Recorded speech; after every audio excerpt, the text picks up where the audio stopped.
Thank you, Nolan. I appreciate you so much right now. Oh, I'm sorry. Did I break your concentration?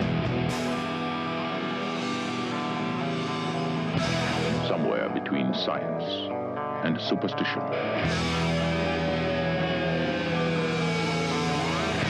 We have such sights to show you.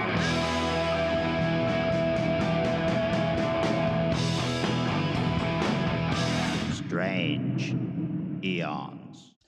Welcome to Strange Eons Radio. That is Eric over there. Hello. And that is Vanessa over there. Hello. With child. I don't know. Do we already know the name? Are we gonna mention anything? Or? I don't know if this is too public. This is too public. We'll wait until after, and then we'll. Vanessa and her plus one. But yes, that's right. My additional, my sidecar.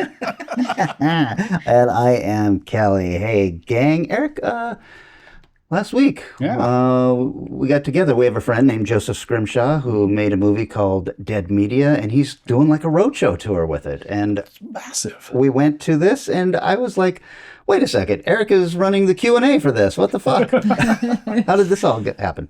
Well, he's been doing a tour around the country for a little while, and Dead Media is this fun little indie film about watching movies on DVD. And anybody who remembers DVDs, you look for the little... I always got bored doing it, but people would put like Easter eggs. A hidden Easter egg if you ran your cursor over a picture or something like that. Yeah. So this is about somebody finding that and it really going terribly wrong. Yes. But the Scrimshaw's been touring for quite a while. Yeah. And I was thinking, I should contact him and have him come up here. And then 2-3 weeks ago, I get a message from him and a guy I've worked with on festivals before saying, hey, you want to help us promote this? We're showing it next week. I'm like, oh, crap. Okay. And also, it was the same night the 48-hour film people were showing their movies. So almost everyone I seem to like, hey, you want to go to this? Going, well, my movie is showing here. So yeah, you're going to go to that. I understand.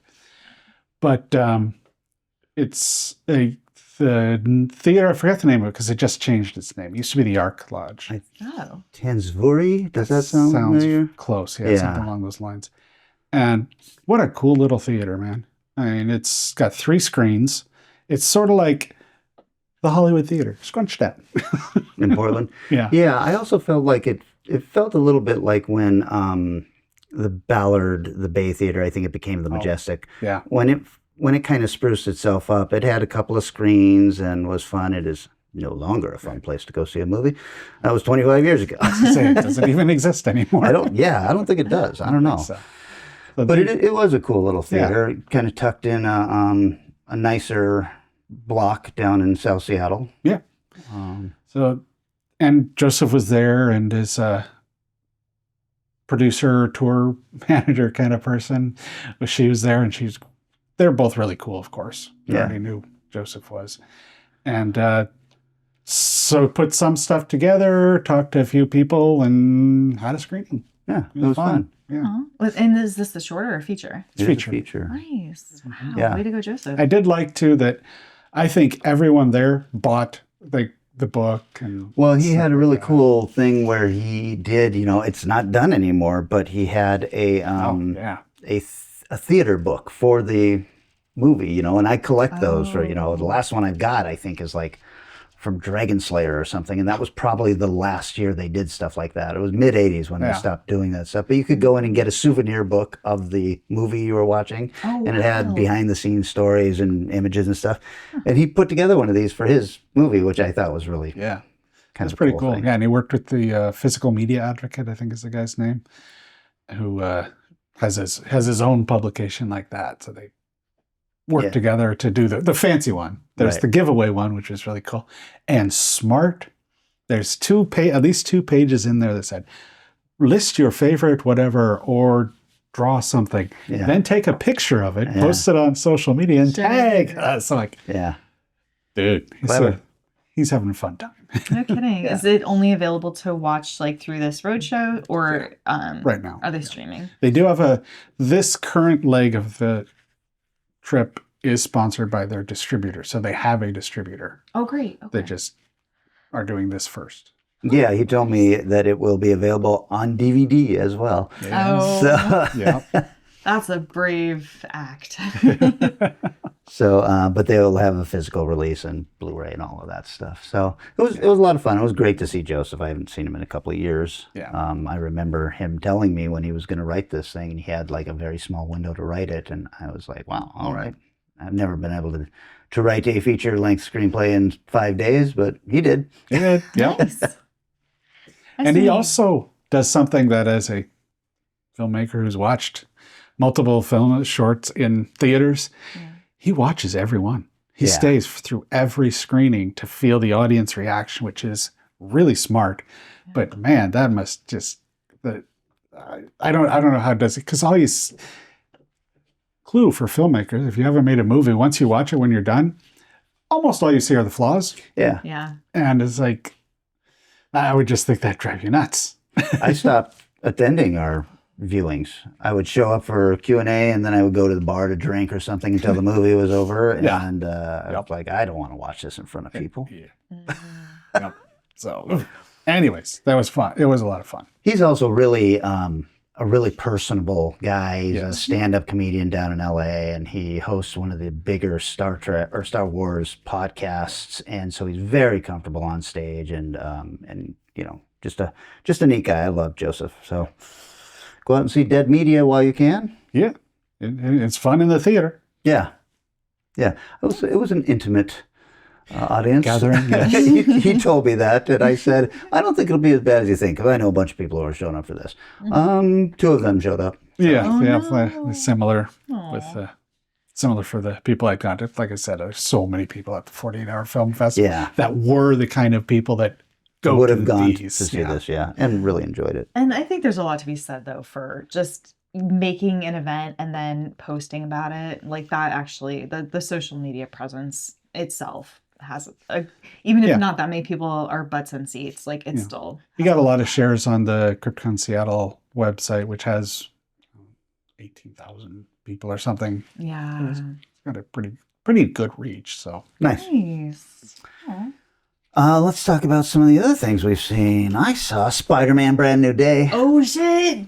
is it a brand new day? I've heard good It things. is an interesting way to reboot, because at the end of the last movie, Doctor Strange casts a spell that makes everybody forget he is Spider-Man, but it also makes everybody forget that Peter Parker even really is a person. Yeah. So he loses the love of his life and his best friend. And I was curious how they were going to run with this.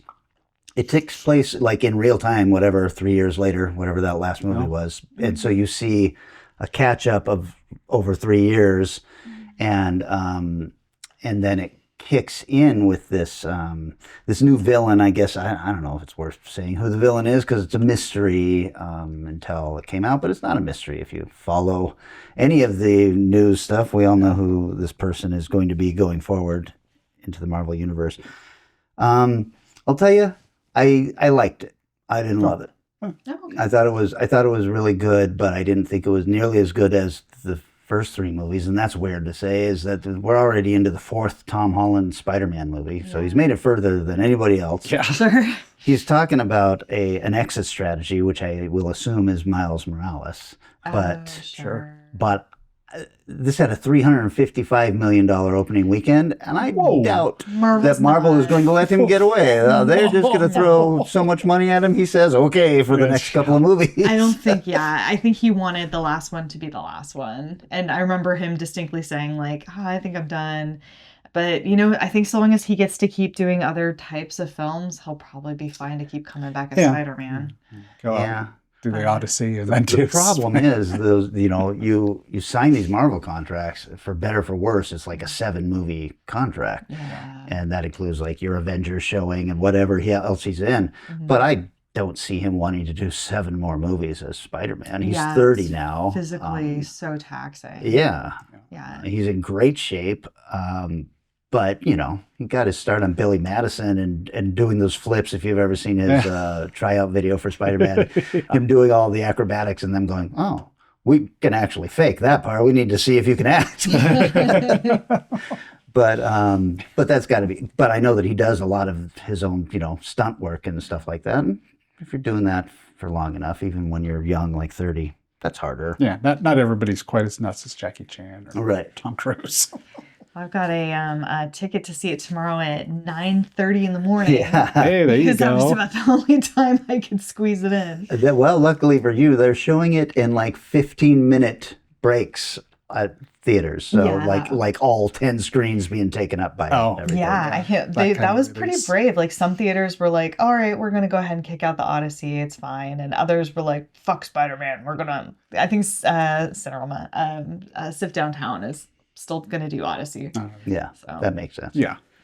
Anyway, I thought it was really good. It didn't have the so the title "Brand New Day" is from a Spider-Man arc that is a very mystical kind of thing, and it's kind of a stupid thing to name it after because most fans don't like it. This is after Peter Parker has been married and Aunt May has died and all of this stuff, and then he makes a deal with Mephisto Oh, to jeez. start over, and it's kind of like a wow. A We're lot of gonna people bring. hate A this weird one. what if. Yeah, we're going to bring magic into the Spider-Man thing. I mean, it works with Doctor Strange, but then to have him completely erase all this stuff was a misstep, I thought.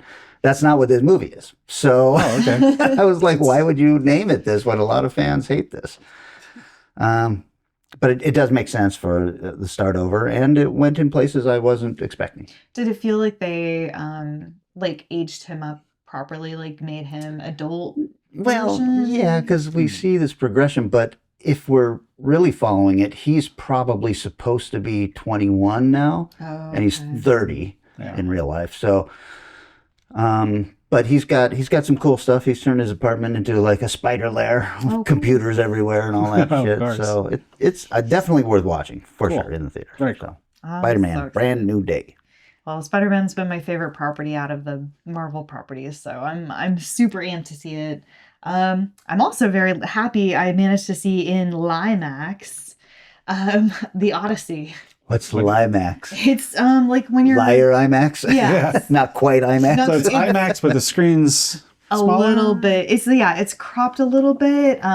So most of the IMAXs in like the Regals or the AMCs or whatever, those are actually Limax. Yeah, then I know we only had one, and I guess we still have it. You were I would- telling us it was still showing Yeah. stuff. I was surprised when I went to the one where I saw it. I'm like, and it was a full IMAX. It was like That's 3 story, whatever it's I supposed mean, to be. mine but- looked pretty close. Mine felt like it was pretty close, but I assume there's some sort of dimensional thing that's a little bit off. Yeah.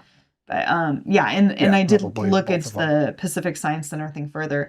Their main screen that is the proper IMAX is only going to be for documentaries.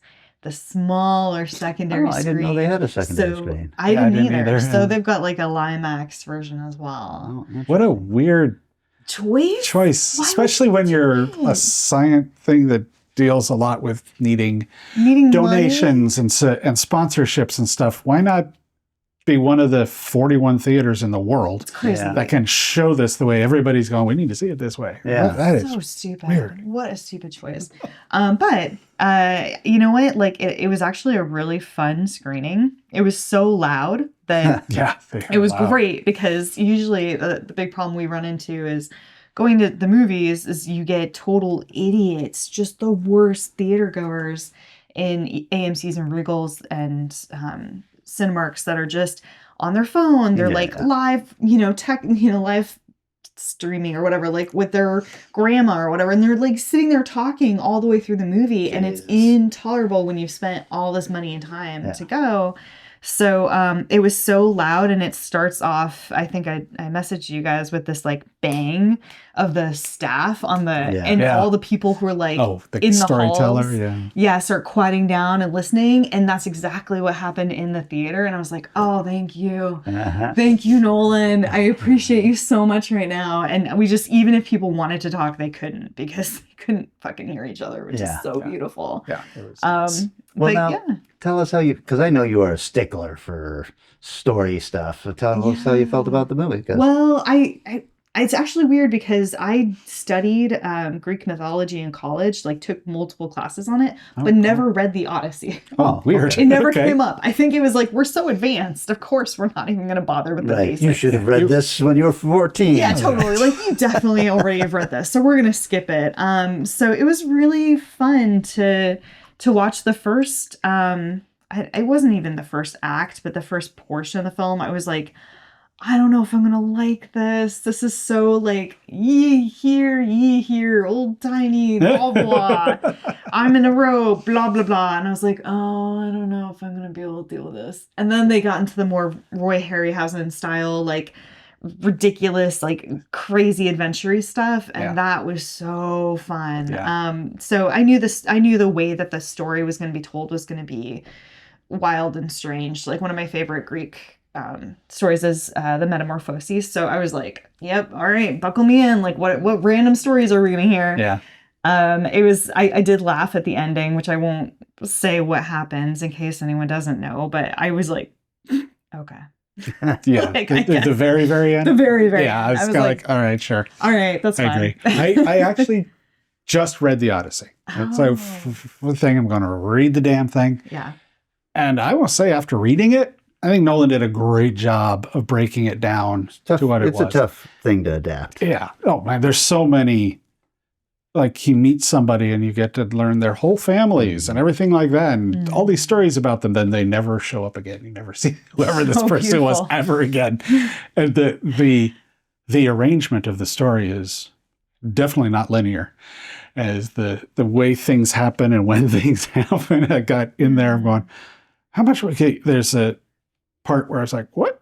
Okay, how much is left? Because he's now back at Ithaca, and there's still like 100 pages left in this thing going, oh, okay, I see what it's going to go all over, and it's still going to do all that all over the world. And it's just like, yeah, it's a weird, tough read, but you know, it's fine. There was a couple stories that I was not as familiar with, and I was really confused by like the slightly large soldiers in the woods. Yeah. Like that whole segment, I was very lost. I was like, I don't know what this history of this particular one is. I don't know. They're more giant. They're giant. They're supposed to be more giant but I like the way, I think the choices he made were fun thematically, where he didn't want to do the effects. So, he hired super tall guys who were like 7'2", and there's a woman that plays Matt Damon, yeah. who was like 5 foot something, and it's like, oh, that's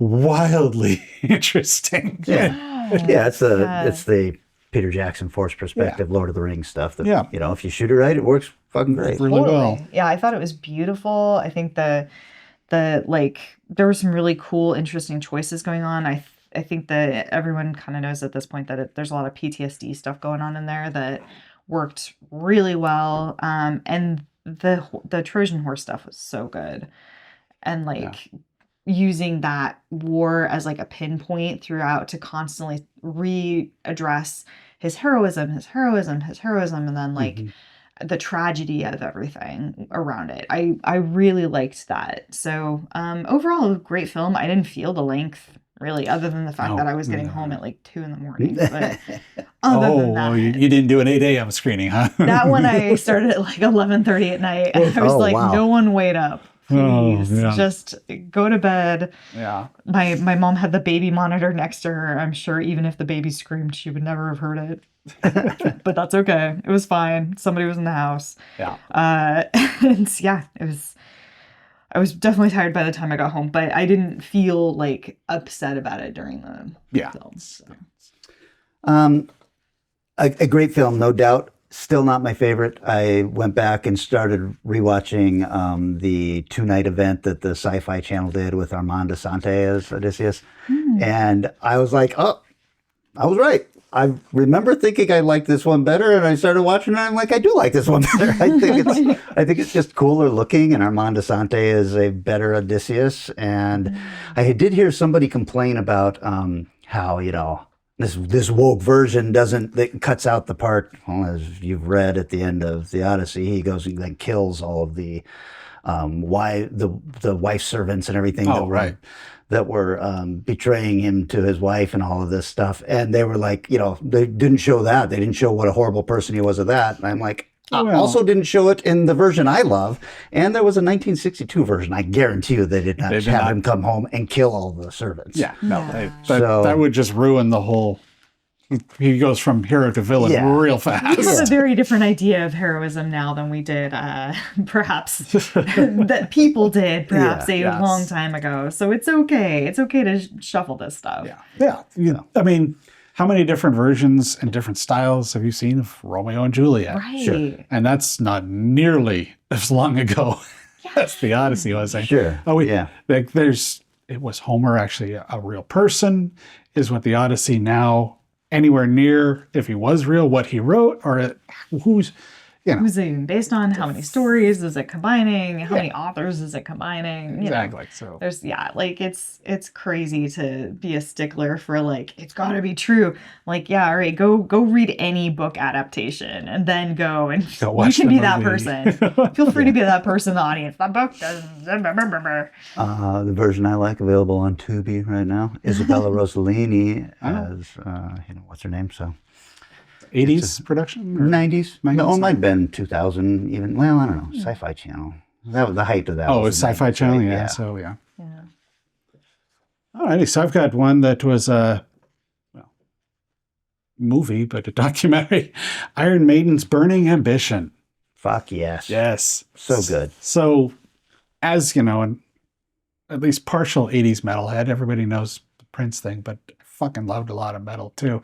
And Iron Maiden, one of the best. Yeah. There was 2 albums that I listened to when I did most of my lawn mowing in the summer. Operation Mindcrime and Power Slave by Iron Maiden. Power Slave was yours. Okay. But this was great. This was as raw as you could be about this being a fan of this group, but also these guys did some weird shit and some stuff went wrong for them. But so it just felt really neat to see, and it's very obvious that they were involved and not afraid to tell their stories. Yeah. Which helped a lot in something like this. So there's also a documentary of the first singer, which I haven't watched yet. I'm curious how that runs. Yeah. Paul Di'Anno. Yeah. He passed just recently, didn't he? I think so. Yeah, but they even had some stuff talking with him a little bit in this, and then the singer that came after Bruce, the Blaze guy, who I was fine with, but I didn't think the songs were as cool back then. I just was really, they filmed everything, so you were seeing stuff from them in the 70s in bars and everything. And I was like, wow.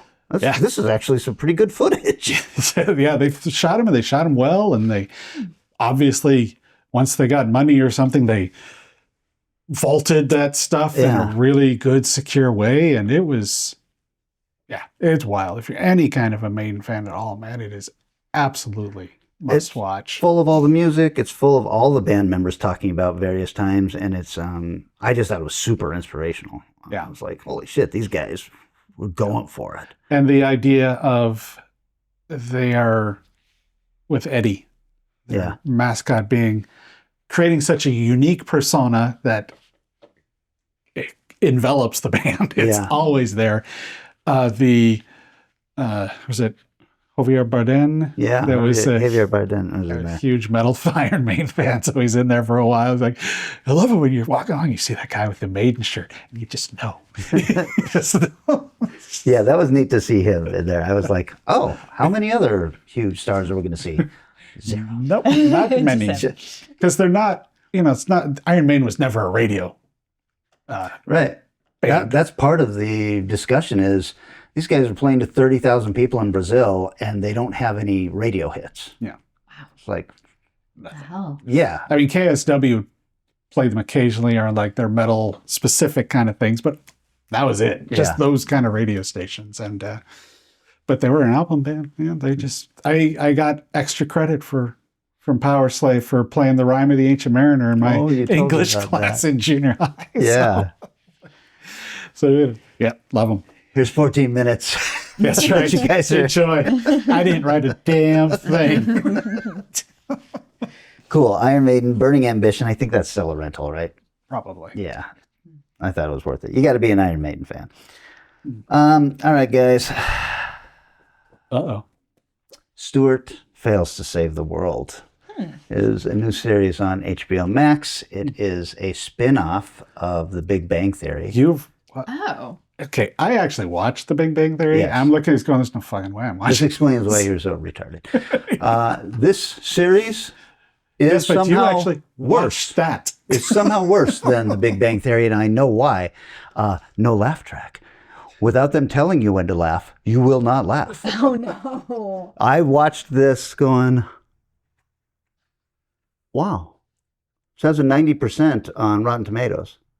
And not one laugh in it, not one smile, not one...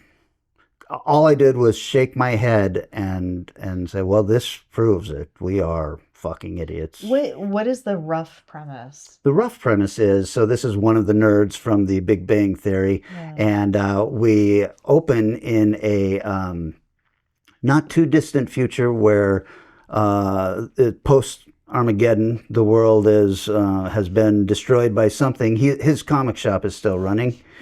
And people are coming in and trading, a can of peaches for, Spider-Man 252 or something like that, And he's like, come on, we're talking 252 here. You can't just give me a can of peaches.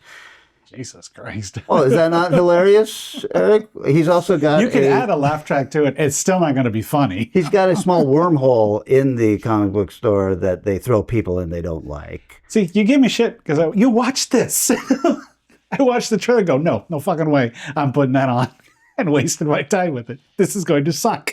This is a public service announcement to any other nerd who thinks that maybe a post-apocalyptic comic book store sounds kind of fun, which I did, and then saw it got 90% on Rotten Tomatoes, and I thought, all right, here we go. No. The worst goddamn thing I have seen in years. I have no problem believing that. But you know what? I don't like comedies, so... And you wouldn't. Maybe you'd love this. This is not a comedy. There you go. No, good this point. Is why You I should don't check like this. comedy. You should watch it just to see. There is no way, because I especially hate both laugh track comedy and things lacking a laugh track comedy. That's why I'm not. But I also saw Big Bang Theory. I was unemployed at the time. So it was fine. It was really dumb and completely forgettable. Yeah, it was 100%. Yeah. I have an ex-girlfriend, rest in peace. She's not dead, but she's dead to me. And she liked The Big Bang Theory. And I was like, well, this actually explains Everything's a coming few together now. things. Yeah. So she's probably watching this and going, hey, you guys got to get in on this. This is incredible. Yes. Incredible filmmaking. Stuart Fails to Save the World is available on HBO Max. Also mine. fails to make you laugh. So I have not heard anything. So about just this end one. on fails. Stuart fails. Holy moly. Well, I saw something much more fun than that. I had a friend out for the weekend and she was like, what are we going to watch? And I was like, we're going to watch Thrash. Oh. And she was like, are you sure we're going to watch Thrash? Yeah. You're pregnant right now. And I was like, we're definitely going to watch Thrash. It's inspirational. You had seen it before? No. Oh, okay. I had not, but I was okay. like, I know from watching the trailer that a woman is going to give birth surrounded by sharks floating on a bed in the water. Shall we say difficult Come on. circumstances? Yes. Yes. If anything, that's going to give me like a point to go towards.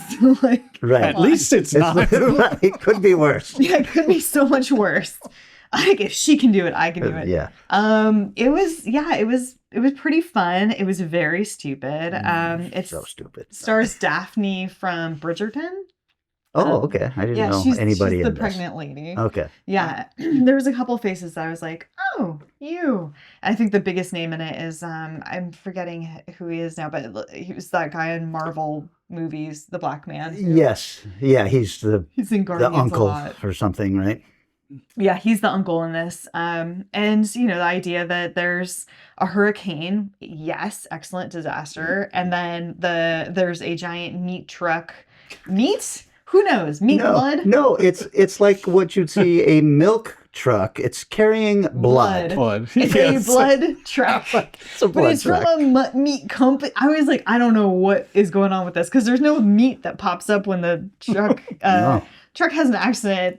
This huge like cylinder just breaks open, just like an aluminum can filled with blood into the waterways, and Well, the waterways are the streets now, of Yeah, course, of because course. the town is flooded, Flooded. and that And brings then the the sharks sharks- in. Wow, all coming. You gotta love for that. it. fucking glorious! I love that nobody during the writing of this said, "That's not very realistic. Can we come up with something else?"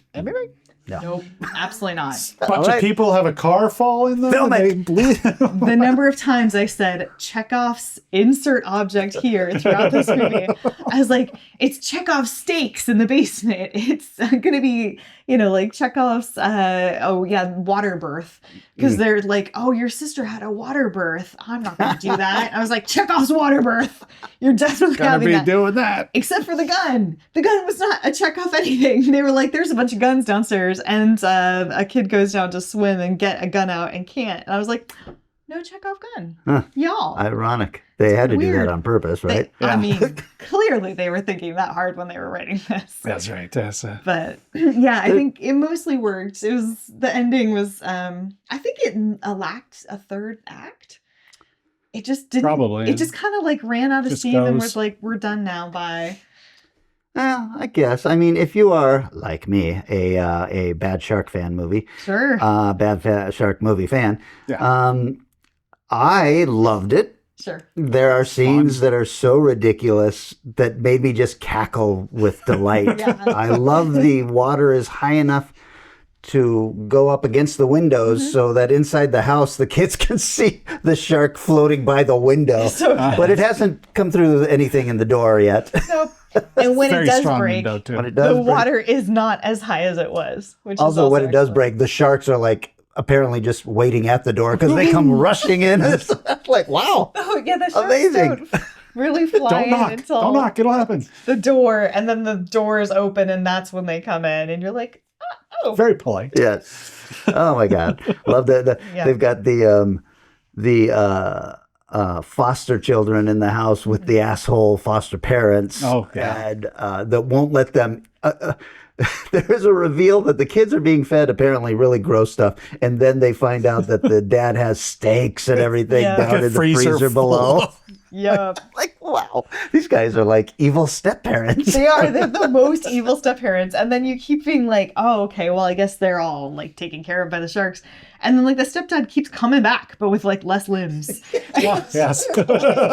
You're back, okay? Your like corpse is like, I'm still gonna be a dick, y'all. Yeah, Like, yeah. get Fucking up on this counter. a delight. Yeah. Yeah. Yeah. Ne- Netflix it was super original. fun. And the birth was hilarious because I was like, I don't think I could swim and birth like the worst part of the birth. That's it. Because you're kind of immobilized and Yeah. like No, in pain. sure. I was like, I don't know. Is she just kicking through it? How is she doing this?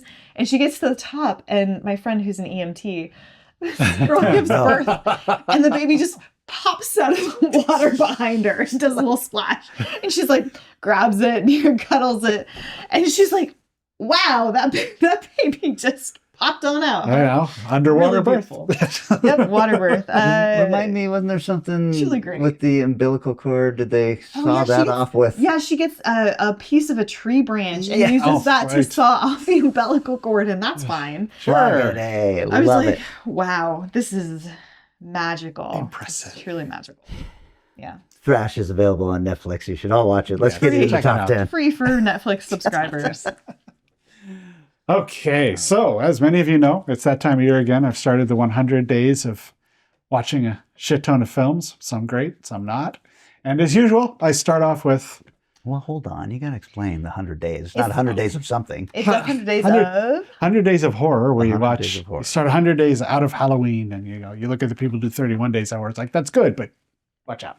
Also, I'm fucking insane. you can't You have are seen any of insane. these movies before. All movies haven't seen. Yeah. That's crazy to me because I could barely. I made it through 31 days one time out of the 5 times I've tried. See, you're probably trying to find good movies that you hadn't seen. That you want to This watch. is the- That is the not one of my criteria. I start every year with a series of from a movie franchise that I've only seen the first one of. So this year is Leprechaun. Okay. It's not great film. Which one No. which one have you seen? The first one. Oh, okay. All right. And so I've gone through it and I've watched a bunch of them now. And I'm not, this is like Amityville though. There's a crap ton of Leprechaun movies out there being produced by random thing. Oh, I didn't know that. Okay. I'm ignoring those. Okay. I'm just going with the official Leprechaun stuff. So I hit the most recent one, Leprechaun Returns. And it starts up and I'm like, oh shit, Sci-Fi Channel original. Or Sci-Fi, whatever they say now. Sure. But then it starts, I'm going, hold on, these are mildly competent actors. The guy who is usually painted as horribly stereotyped into one dimension actually has dimensions. Is kind of interesting early on. And so I looked it up, and it's directed by Kostatsky, the guy who directed The Void and the You Love Power Rangers movie. The Psycho Gorman. Yeah, so I didn't love that one. I didn't either. I'm okay on both of those films actually, but when you put him into a movie franchise like The Leprechaun, He really shines. the quality skyrockets. This guy knows how to choose from 3 different shots at least. Yep.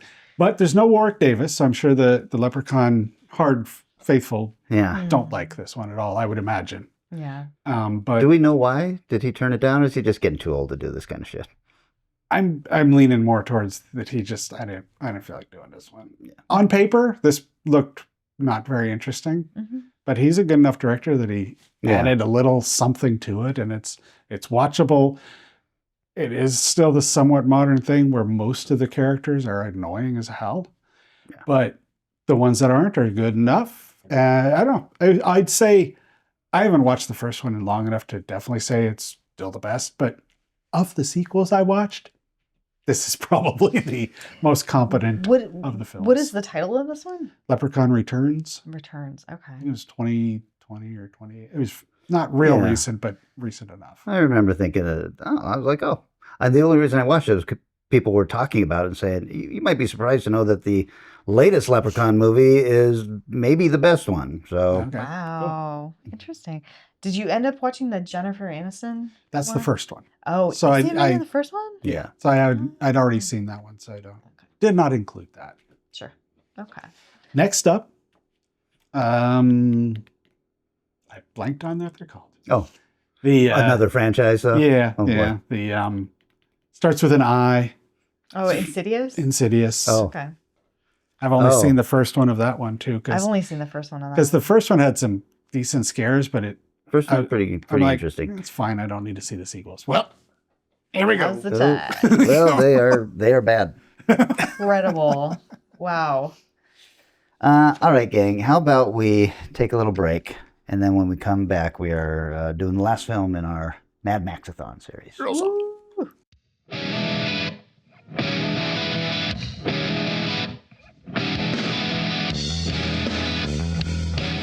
The post-apocalyptic party of the year is coming this October 2010, Wasteland Weekend. 3 days of Mad Max-inspired mayhem in the Southern California desert. Buy your tickets now at wastelandweekend.com or facebook.com/wastelandweekend. Hello? Let's see who's called the Strange Eons radio hotline. Hey guys, it's Micah. I think you left out one piece of trivia for Fury Road that's been pretty fascinating to me for years at this point.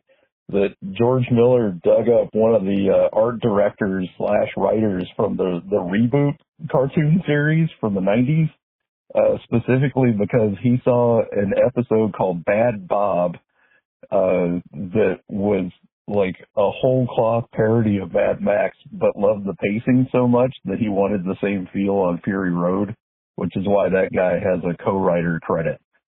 So I think his name's Brendan McCarthy. I think that's the right name. But yeah, go check it out. Thanks. If you'd like to call the Strange Eons radio hotline, dial 253-237-4266. Nobody hangs up on me.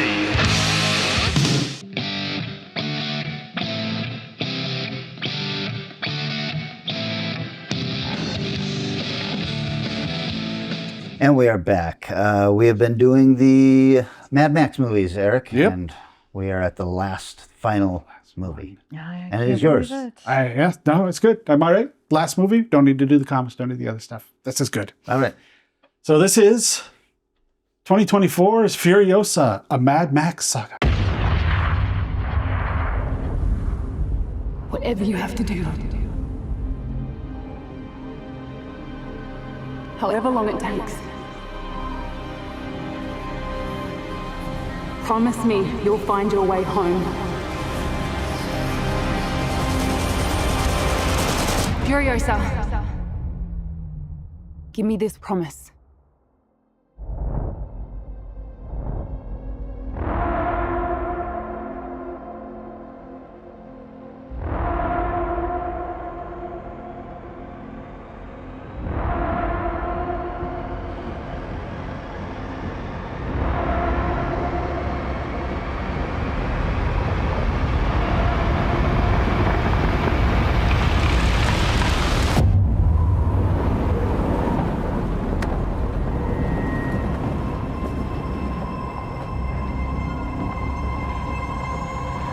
Ladies and gentlemen, start your engines.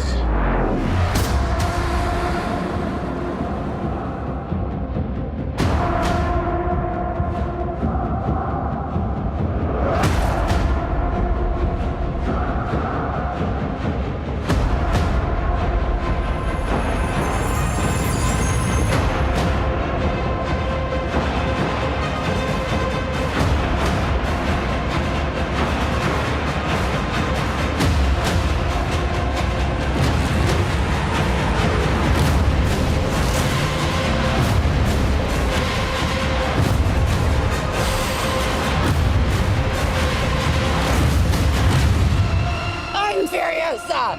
The darkest of angels.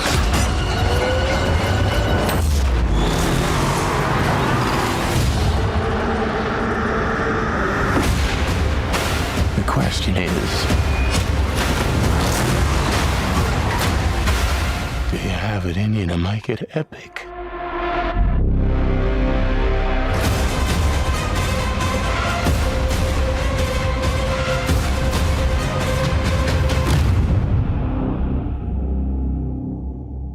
A Mad Max saga. Is that a retitling, by the way? No, that's what it was titled. Wow, that's rough. I think they Kind had of to, hidden in the. yeah, I think they had to make sure everybody knew. Hey, come on and see this movie. It's a Mad Max saga. That's right. Is Mad Max in it, Eric? Sort of. Question mark, question mark, Yes. question mark. Sort of. Yes. He makes an appearance.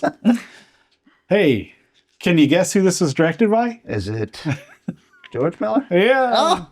Yeah, George Miller. Written by George Miller and Nick Lathoris. Is that the same guy who's been writing it? Fury Road and Yeah. And the next one, he's an Australian supposedly, actor. Yeah. he's listed on IMDb as, I think it's called The Wasteland. Yeah. Okay. Now, this is starring in Furiosa. This is Anna Taylor-Joy, and there's a reason for that. They brought in Charlize Theron and did some anti-aging effects and stuff on her, and George Miller just didn't think it worked well enough yet. It just isn't there to do an entire movie. Yeah. As his main character being digitally altered. So decided to hire somebody else, and she's like, "Do you have to cut my hair? I can cut my hair, no problem, cut my hair." Then her modeling agent said, "No, you can't." So that's why Furiosa is not bald in this one. Oh, interesting. This also has some little-known actor, Chris Hemsworth. That's right. Seen him in some Marvel movies, Crime 101. He plays Dementius. Yes. Alia Brown Young, who is young Furiosa, who's in another Miller movie, 3,000 Years of Longing, which is a very different Miller movie. Pretty good, but very different. Tom Burke, Only God Forgive, The Lazarus Project, and the upcoming Blade Runner TV show. Oh, okay. And he plays the driver of the big rig. He's sort of he is the Mad Max character art really sort of guy in this movie. Not only so that, weird. but I liked him in this so much. I was like, I wish he had played Max in the last movie. He's so good. Yeah, he was really good. And it just plays him. He's one of those actors you watch that you feel like there's so much going on inside this guy. And it all feels like it's the character. It doesn't feel like it's the actor back there trying to figure out, oh, what am I doing? Yeah, he's very stoic and Mad Maxian. Yes. So this movie starts with Furiosa the kid in the Green Land, which they were talking about going to in Fury Road. Right. And of course, it wasn't there anymore. She's kind of a troublemaker, and she's really good with her hands. They show this because there's some motorcycle guys, and she messes with their gear. So yeah, I don't think she's a troublemaker. I think she understands these people can't be allowed to tell anybody that the Greenland is here. Exists, yeah. But she's captured by those people after a long motorcycle race. There's a strange little moment of humor when it was her mother shoots one of the motorcycle guys and he lands in the sand with his legs. It was so funny. It was so wild. I was like, whoa. That's right. He died in such a way. It is interesting. I mean, it's hinted at in Fury Road, but we definitely see there's men in this community, but the women are running it, and it's a woman who goes after the guys. Two women. Yeah. And one ends up going back, but the mom keeps going, of course. I say after talking about Fury Road, night scenes, not as well realized in this one as they were in Fury Road. They're fine, but they're just a regular movie night stuff, which is okay. Yeah. But Furiosa is taken to the camp full of creepy dudes, and mom tries to rescue. Doesn't really go too well. Chris is kind of a dick in this movie. Thor is not the hero.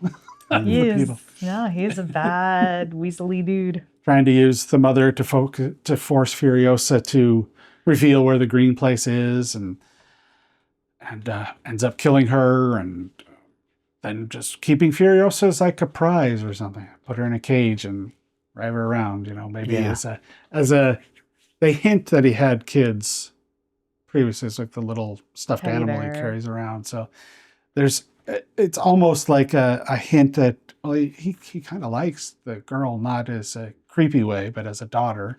Yeah. They also make a big point of checking her teeth and everything, and they're like, "Oh, this girl is healthy. She came from a good place," and I think that's why he's holding on to her. Is look at what I have here. That's right. This specimen. We're healthy people too. Yeah. They do a nice example when they start traveling around a little bit of how big Dementia's group is. Yeah. This huge, wide pullback shot. And I was like, Jesus Christ. Yeah. So he comes to the Citadel and he wants to make a deal with what's his name? Immortan Joe. Immortan Joe. Well, he wants to take over the first time. Right. Well, he comes in saying he pretending he wants to make a deal. Yeah. But he's going in to figure out how to get up to that area so he can, take things out. Yeah. Doesn't go particularly well. And you do get to meet Scrotus and Rictus, who are both in Fury Road, who are here looking the exact same age. Yeah. As does Immortan Joe. Yeah, what is this supposed to be? 15 years or 20 years? Yeah, I mean, Furiosa is really the only age. Charlize is person. quite honestly, 48 or something. Yeah. But I don't know if she's supposed to be playing 48. No, and if you go by she'd have to be, if you go by that age, because she's really young. Yeah. In this, she'd have to be like 40 years later, 30 years later. Yeah, so it's probably point. 10 or 15. It's also one of those things where you're like, this reboot of the whole series is like, okay, well now we're 15 years before that, and the world still looks like this. When did this all go south? Yeah. Right. Yeah, Right. exactly. Like- What happened between Thunderdome and Fury Road here? Yeah, and it feels like, to me, I was like, does that mean there's a lot of pockets of these little utopian random places where people have their shit figured out, and then it's just slowly, once they get discovered, they all kind of go to shit? Right. Yeah. Yeah. Yeah, it was weird. They started with that voiceover of like, and all these terrible things made the world go bad, and I was like, wait, What? did that just happen? What Where did is that? When it? Where are we? What's going on? Right. How did cars survive at all? How did people survive at all if the world looks like this? The bones are poisoned. I was like, well, some people seem okay. Yeah. Some people's bones are okay. All the tools too for fixing cars and building cars. Yeah. But so when it doesn't go too well, Dementius decides he's going to go over and take over the Gastown. Yeah. And, well, he makes the deal with him to work with him on Gastown because he realizes I can't take over at this point. So I'm going to run Gastown for you. I loved at the Citadel the cranes that come on and the swinging hooks just grabbing people in cars in the air and just stealing everything and dropping the guys and everything. I was like, oh, we didn't get to see this in Fury Road. No. I didn't get to Gastown or Bullet Town in Fury Road. Here we get both of them. Yeah. Gastown's pretty cool. Bullet Town's a little underwhelming. They're a little both boring. very industrial sites. Yes. Yeah.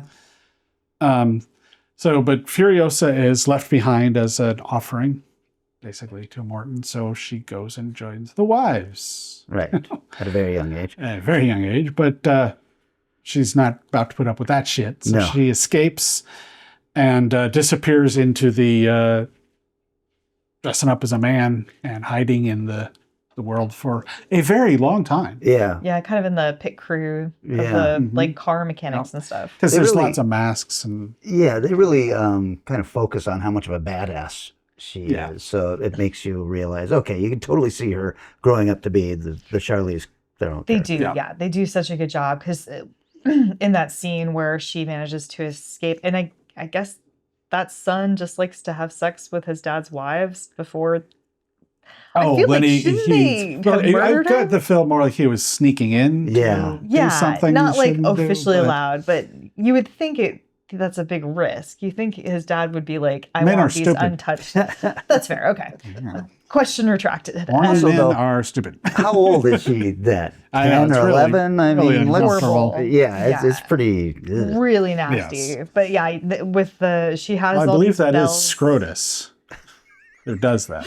It's either Scrotus or Rictus. So yeah, she has all these bells tied into her hair, and then you know she cuts off the hair and makes a wig like the first night, and you're like, man, and it comes into place so quickly. I was like, oh, when is this? Oh, right now, this hair is coming into effect. Okay. Like to hold on to the seed that her mom had given her. What I don't know what it was, a walnut or something. It's like it's a peach. It's a peach. Okay. Peach pit. Peach pit. Yeah.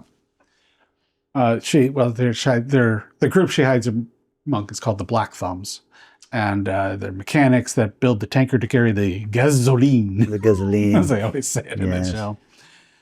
Very bright, shiny rig. At first, I thought, "Wow, is that going to be the same ring that she's driving?" Nope, it's not going to be the same ring she drives in the next movie, in the previous film.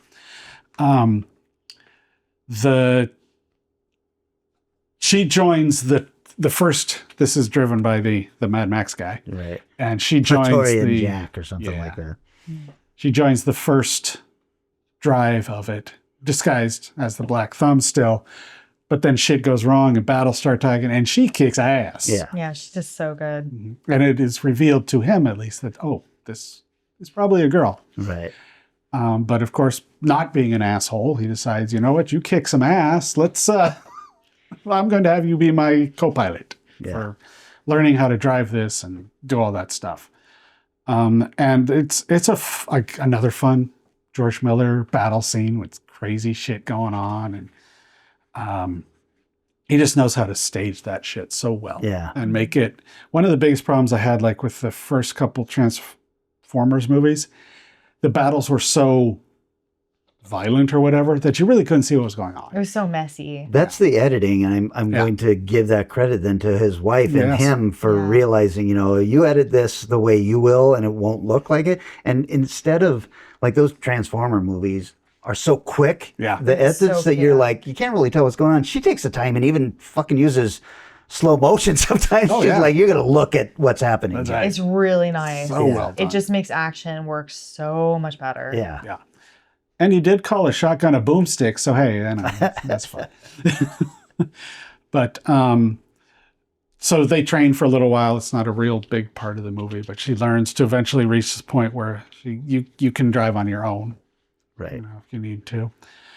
So it turns out, not surprisingly, Dementius is not running Gastown particularly well by choice or just by incompetence, because for the charismatic person he embodies is pretty cool. You see why people follow him. But his actions and stuff aren't necessarily the great leader. It's like he's super thing. smart, but only at survival. Yeah. Like he's not good at actually functionally running a operation. Right. Yeah. He's not going to be good at the old household. But so rebellions, unrest are taking over. And so he wants a meeting at the Citadel to see if they can work it out.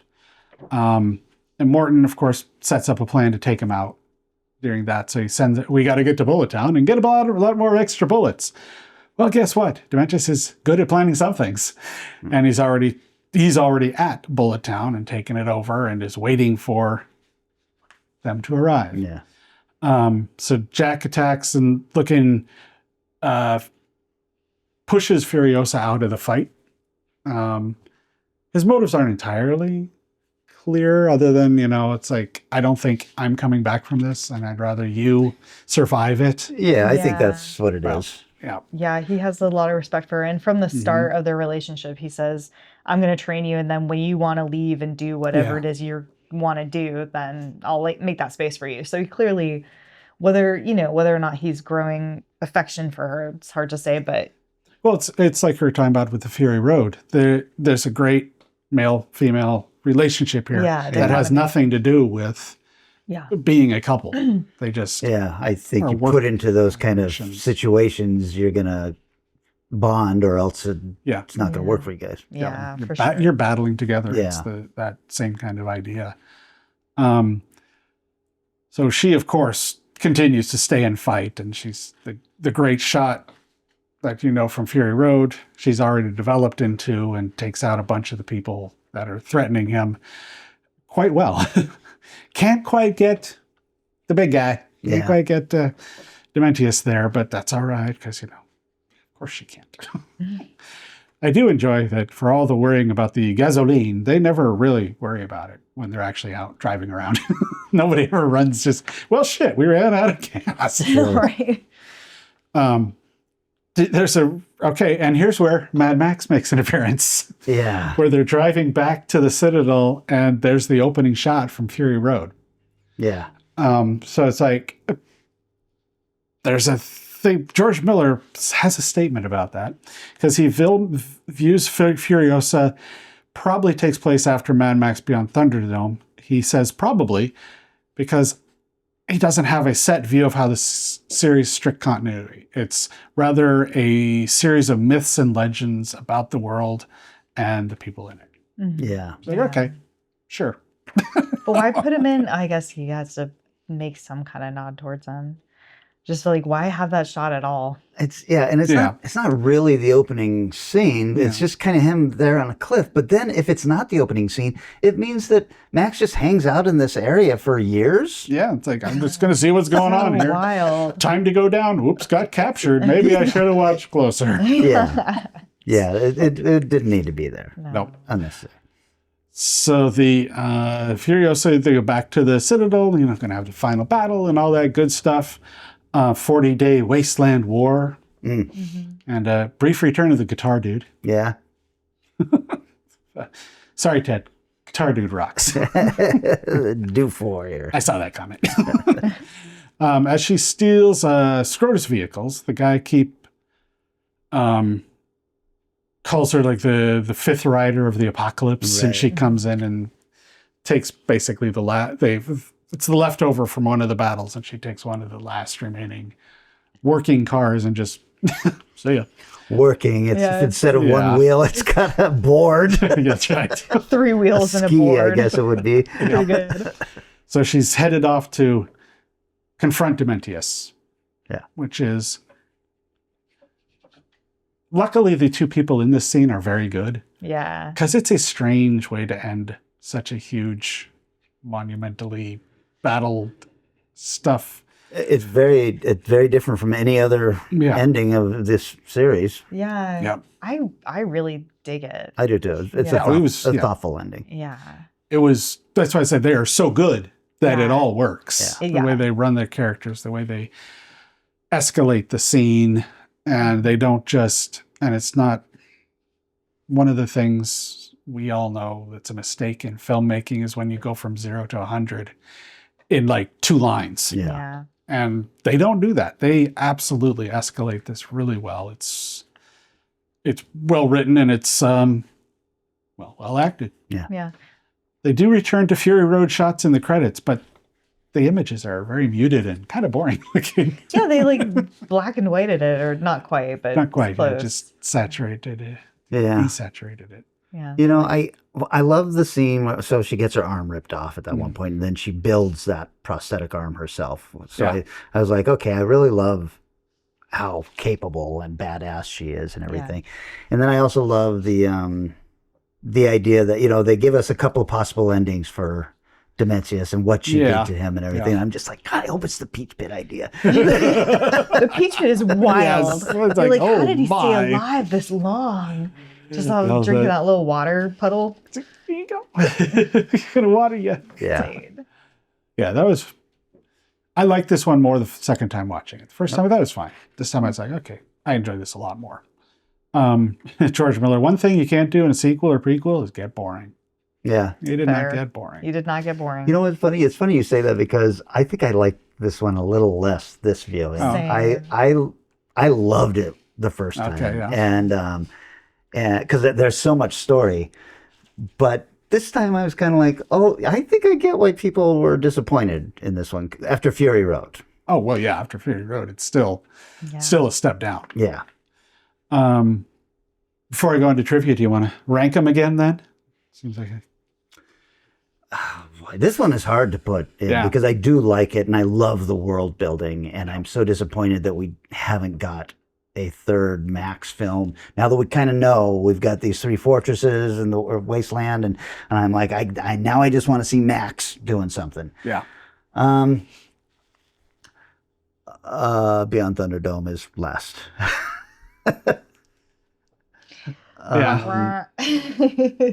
I think Mad Max comes next. Maybe Furiosa. That's right. Yeah, that's what I was like. Right there, Furiosa Road and Fury Road. Yeah, I think mine would be similar, but maybe swap Mad Max and Furiosa. Sure. So you like Mad Max even more than Furiosa? Just because there's so much neat like initial idea, and I just have so much respect for like the first grains of world building. I don't think it's a better. It's hard because I don't want to put Furiosa that far down because it's a great movie, but it's also like a messy movie. Yeah. I mean, it's all degrees. These are all. Yeah, they're still all. Yeah, I mean, I wouldn't. I would, although I didn't like Beyond Thunder that much, I wouldn't call it a turkey. No. You know, it's not like Jaws 3 or something like that. So yeah, there's like it's a lot of solid. Good, there's some good stuff in Yeah. there. Oh yeah. I don't want to say a lot. There's some good stuff in there. Yeah. Yeah, that's what I think. I think, what did I write about the end of it? Just that I do think this is a misstep after the highs of Fury Road. Yeah. And then I think it was a mistake not giving us Max again. Yeah, I think so too. Like not having some kind of Mad Max situation. Although I will say the best thing to me about this whole movie is Chris Hemsworth is so fucking good in it. He really is. He's having a blast. He murders that role so well. He's so... The nose prosthetic is wild because you're like, wow, just a slight difference in his nose makes him almost unrecognizable. Yeah. Completely. Impressive. And like this character is so despicable but charismatic, but dumb and smart at the same time. Like that is a hard role to play, and he just nails it. Yeah. And clearly has a blast doing it. Yeah. I think, you know, what I really wanted was, if we're gonna, the end of the film is her going into the wives. Yeah. And I'm like, oh well, yeah. Charlize still looks like Charlize, at least. Yeah. Why couldn't we have had Charlize in the last scene and just say this takes place sometime later. She is a grown woman now and everything. Yeah. And the problem with Anna Taylor-Joy is she's very pretty, but she's also kind of alien looking. She's very unique. And it makes her look way younger than she is. So it's like, I just would have loved just a little nod to Charlize at the end. Yeah. That would be pretty good. I agree. They did have, for Fury Road, they wrote this script. Oh. In order to tell the story cohesively, or Miller said, we had to know everything that happened on the time before. So they wrote about Furiosa, taken as a child, series on Fury Road, until she became the driver. Okay. So it's almost like we should have done that one. Yeah. But the actors, designers, everybody on Fury Road got that script before working on Fury Road, so they all knew the background. There was talk about doing it as a anime as well during that time. That would have been wildly interesting too. I could totally see this playing as an anime. Yeah. The Miller's audition speech, everybody has to do Mad as Hell from Notebook. That speech from Mad as Hell. Wow. From Network? Yep. What a wild choice. That has nothing to do with the movie we're going to make. It does have a really good escalation of anger and nuance, but so okay. The rehearsal process was really interesting. It was kind of long, but it wasn't a usual rehearsal process. They largely got together in rooms as groups and talked about their characters. Yeah. Which is how that end developed from something very different to them confronting each other more. It sounded like it started out more as a fight, where in the end it's battle of words and wits as opposed to them pounding on each other for if this were to be like any other Mad Max film, this would have ended with Dementius getting splattered by a semi or something. There you go. Totally. Watermelon to the fake rails.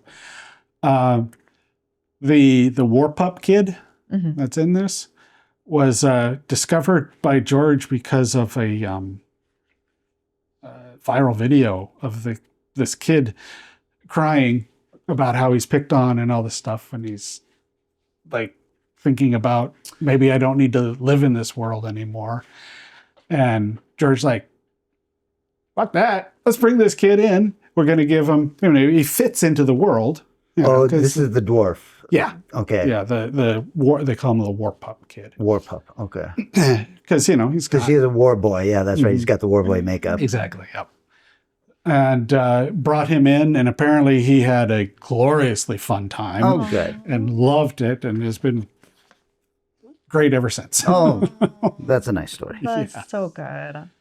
Let's see, what else we got? Oh, Lance Holm, who took over the Immortan role because of Hugh's death, said it was very emotional to him. It was such a big deal that he was so worried he would not do it. I think he did great. Great. The first time I'm watching going, I thought, didn't that guy die before I was this the same movie way. was made? I was like, holy cow, they got a guy who, obviously he's under a mask and makeup and everything, but he sounds just like him and he looked a lot like him. I thought that was one of the best de-aged roles out of the whole cast, where you're just like, wow, that guy looks like the slightly younger version of that guy. It's amazing. Yep. Let's see. What's interesting, and this is just akin to George Millen, the way he works, all that weird stuff you see on the costuming stuff means something. Of course, yeah. Scrotus has some really weird looking stuff on it. It's supposed to be like fish skin because he's got a skin disease that makes him very irritated to almost all kinds of material. So he wears fish skin instead of leather or whatever. Interesting. It's like, that is a level of thinking I can appreciate. Yeah. They use the same road from Road Warrior, road battles, for some of the battles in this one. Sure. This, I noticed, this is, in Fury Road, we never saw a road. In this, we actually get a little bit of blacktop, and it's got that Immortan Joe symbol painted on it. Well, they had to move to, they didn't shoot Fury Road in Australia. It was shot on an Island or something like Oh, that. interesting. Oh. That's why so they came back to Australia for this one. That's why they were able to use the actual Road Warrior stuff. Interesting. Okay. And they had a whole lot of the same crew people and stuff that were on Road Warrior still working with it. Nice. Beautiful. Here's your case of beer. Keeping Australia employed. Let's see. George Miller quote: "Music is the eternal narrator of the story."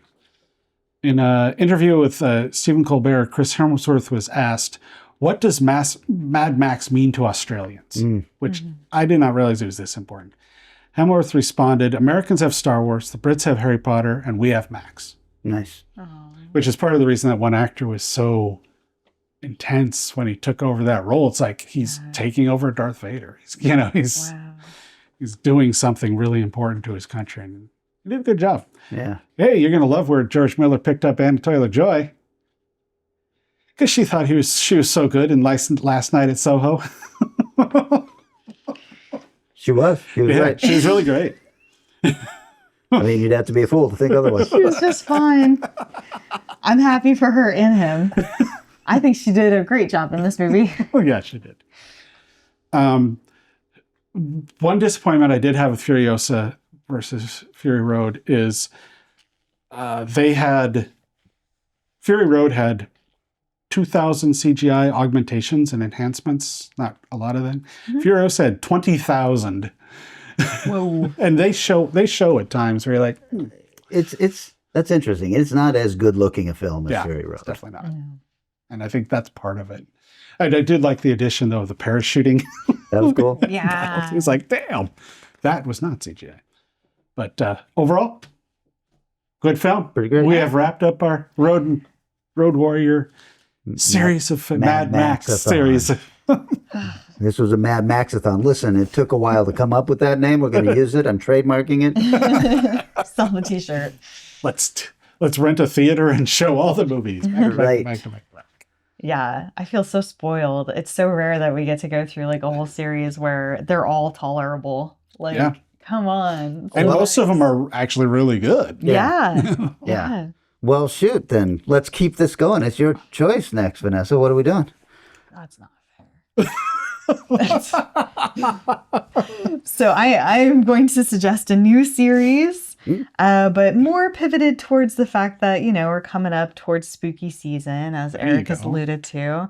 And we're coming up towards baby season, as I am alluding that's to. Right. Oh, my. Spooky baby season. Spooky baby season. So let's go with the Omen series. Oh, I love this. Yeah. I like that. Is an excellent choice. I like all the movies in this. So. I hope I hope you'll be all right. I've seen one of them, so I'm excited to get to delve into the rest. Fantastic. Is it just the original that you've seen? Yes, I've only seen the original. Oh, man. So. I think this is a series that holds up very well. Okay. All right. That gives me hope. I feel guilty. It's really hard to follow up the Mad Maxathon. Yeah, well, it's going to be a very different feeling series. That's very, very quiet horror series. Yes. Lord, yes. Okay, that's what we're doing then when we come back is The Omen. Starting with you. Yes. And The Omen. The Omen. The Omen. From Which 19 series? something. The Omen. It's Okay. The Omen. All right. Okay, that means we're at the point where we say, hey, everybody. Thanks for hanging with us. Thanks for participating in the value for value deal, which is if you got any value out of this, I assume you're still watching this, give some value back. We don't know what that value is. That could be $1. That could be $1 million. That would be great. That's a lot of value. Well, that's what I'm saying. It's not up to us. You give us $1 million, I guarantee I could convince Kelly to even let you come here. Absolutely. Be on the show. I wouldn't live here anymore if they had $1 million donated to the show. So we split it all up. We say goodbye. Well, that's not going to get me to donate. Don't do that. Don't do that. No, we will definitely continue the show if you give us $1 million. Right, yes. Other ways to give us some value is to like and share posts, keep the algorithm going. Discussions on the Strange Eons Radio Talk page, commenting or liking on the YouTube page. You can reach out to us on all of those. And where else, Vanessa? You can also get us on the Strange Eons Radio hotline. That phone number is 253-237-4266. You can send us a text message. You can leave us a voicemail. Eric will happily listen, probably, and respond to Bring it on. and let you know that, yes, we got it. Thank you very much. So please reach out anytime. We'd love to hear from you guys. Yeah. All right, gang. That is it. 2 short weeks. We are coming back with The Omen. See you next time. Transportation and other considerations for Strange Eons Radio produced by Pan Am Airlines. When you think of traveling, think of Pan Am. You can't beat the experience. Guests of Strange Eons Radio stay at Econo Lodge Everett. It's an easy stop on the road, you know what we mean. Strange Eons Radio is recorded live in front of a studio audience. If you enjoyed this episode, please consider leaving us a positive review on your favorite podcast app. Sit, Ubu, sit. This is too public. We'll wait until after.